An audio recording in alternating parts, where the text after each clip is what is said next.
Uspješan uzgoj luka u proljeće zahtijeva odabir dubokog i dobro dreniranog tla obogaćenog organskim tvarima.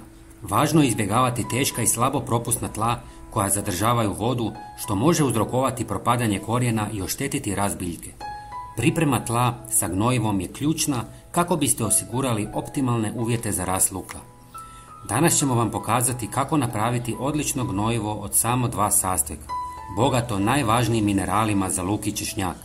Jedan od tih sastojaka je lako dostupan u velikim količinama, ali više o tome ćete saznati kasnije u videu. Kako bismo poboljšali kiselost tla i stvorili idealne uvjete za uzgoj luka i češnjaka, često se koristi drveni pepeo, koji nudi niz prednosti. Pomiješajte 1 žlicu drvenog pepela sa pola litre tople vode. Drveni pepeo je više namjenski dodatak tlu. Osim što poboljšava strukturu tla, on djeluje kao dezinficijens, gnojivo te sredstvo za suzbijanje štetnika i bolesti. Bogat je korisnim mineralima i ne sadrži klor, što ga čini idealnim izborom za osjetljive kulture kao što je luk. Također, pepeo potiče razgradnju organskih tvari u tlu i poboljšava njegove karakteristike.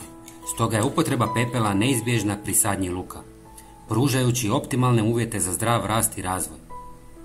Pepeo ćete besplatno dobiti u restoranima koji koristi drvenu peć, a bacaju pepeo u smeće. Zatim dodajte 100 ml sirutke, bogate kalcijem, mineralom koji je bitan za zdrav rast korijena i lukovica te za jačanje staničnih stijenki. Sirutka također pomaže biljkama da se oporave od stresa uzrokovanog nepovoljnim uvjetima okoline. Njegova antimikrobna svojstva mogu također suzbiti razvoj bolesti na biljkama.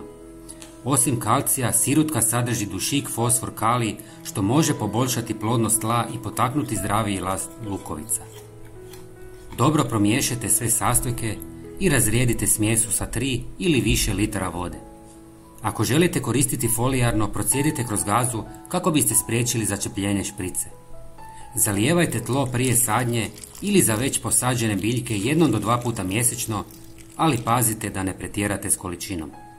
Prijatelji, pogledajte i naš sljedeći koristan video na vašem ekranu. Hvala vam puno. Pozdrav!